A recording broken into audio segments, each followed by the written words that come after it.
یہ سارا خمیازہ خان صاحب کا ہم بھگت رہے ہیں۔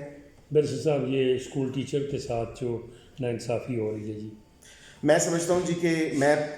بالکل سیسا پلائی دیوار کی طرح ان کے ساتھ کھڑا ہوں۔ یہ کیئر ٹیکر گورنمنٹ ہے، اس کا کوئی مینڈیٹ نہیں ہے کہ کسی بھی ٹیچر کو، کسی بھی سرکاری ملازم کو یہ پرائیویٹائز کرنے کی کریں۔ میں ان کی وجہ ضرور انڈرسٹینڈ کرتا ہوں۔ میں برملا کئی ٹیچرز میرے ساتھ ان کا وفد آیا، ملاقات ہوئی، اور ان سے میں نے کہا، کیونکہ آج کل ہم 21 کے معاملات میں مصروفیت ہماری زیادہ تھی، کچھ میری طبیعت بھی ناساز تھی پچھلے کچھ دنوں سے، تو میں حاجی عمر فاروق صاحب جو ہیں وہ ٹیچرز کے ساتھ یکجہتی انہوں نے دکھائی، وہ گئے ان کی ایونٹ میں، ان کے احتجاج میں وہ ان کے ساتھ تھے۔ کل میں نے بھی جانا تھا لیکن بیل کی مصروفیت کی وجہ سے میاں صاحب کی میں نہیں جا پایا، تو انشاءاللہ میں جو 21 کے بعد ہے میں ان کے ساتھ کھڑا ہوں گا، اور اگر ہمیں کسی فورم پہ جانا پڑا تو میں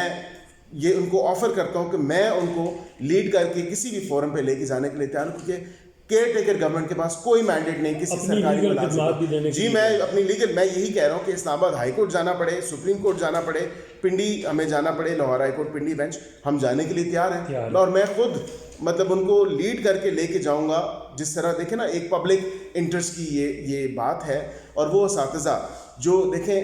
استاد والد کی طرح ہوتا ہے، جو ایک معاشرے کی اور نئی آنے والی نسل کی نشو و نما ہے، اس کی اپ برنگنگ ہے، وہ استاد سے بہتر کوئی نہیں کر سکتا ماں باپ کے بعد۔ تو میں سمجھتا ہوں کہ ان کے ساتھ اگر یہ ناروا سلوک اور ان کے ساتھ یہ زیادتی، جس کی وجہ شاید کچھ حد تک دیکھیں حکومت بتاتی ہے، اور میں نے جو ابھی تک دیکھا ہے وہ کہتے ہیں کہ جی انڈر پرفارمنگ اسکولس، تو یار آپ ٹیچرس کی ٹریننگز تو کریں نا، کم از کم آپ ٹیچرس کو وہ پلیٹ فارمس تو دیں نا، آپ ریسورسز دے نہیں رہے، اور اتنی زیادہ ایکسپیکٹیشنز آپ نے ٹیچر سے رکھ لیں، تو وہ ٹیچرز بھی کیا کریں، وہ بھی انسان ہیں،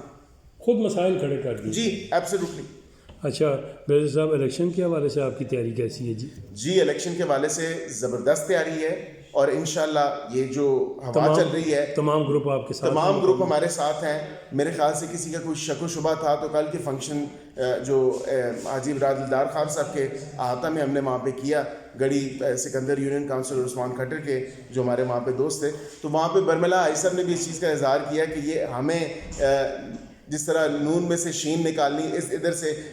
کوئی کس کے ساتھ ناراض ہے، کوئی کس کے ساتھ ناراض ہے، ہم اکٹھے ہیں، ہم یکجا ہیں، ہم ایک گلدستہ ہیں، اور انشاءاللہ اسی طرح ہم الیکشن لڑیں گے۔ اور مخالفین کو بھی یہ بات سمجھ آ چکی ہے کہ یہ کوئی ان کا جو ہے نہ تو یہ ٹائم ہے اور نہ وہ الیکشن یہ افورڈ بھی کر سکتے ہیں کسی کاسٹ پہ لڑنا۔ وجہ یہ ہے کیونکہ یہ وقت ہے پاکستان مسلم لیگ نون کا، اور یہ انشاءاللہ اچھا خوشحالی کا وقت ہے، اور یہ میاں نواز شریف کا وقت ہے جو کہ آ کے پاکستان کو سنواریں گے، پاکستان کو بنائیں گے۔ صاحب آپ کو واکنٹ کے وائس پریزیڈنٹ کی مبارک ہو جی۔ شکریہ، خیر مبارک جی۔ میں سمجھتا ہوں کہ یہ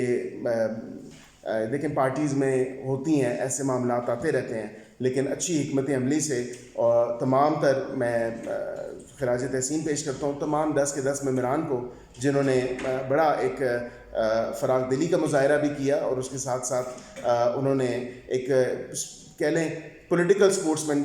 شپ بھی دکھائی کہ یار دیکھیں یہ کوئی ایسی بات نہیں ہے، کل کو دیکھیں وہ بھی ہو سکتے ہیں، اور یہ تمام 10 کے 10 لوگ اہل ہیں اس منصب کے۔ تو بات یہ ہے کہ ووٹ مانگنی، جس طرح میں جا کے کسی سے ووٹ مانگوں تو ان کو کنونسنگ کی بات ہے، اور اگر ملک اشرف صاحب نے کنونس کیا تو میں اچھی خوشائن بات ہے، تو کوئی ایسی بات نہیں۔ اور میں سمجھتا ہوں کہ یہ لوگوں کی فلاح کے کام ہوں گے کنٹونمنٹ بورڈ سے ریلیٹڈ، اور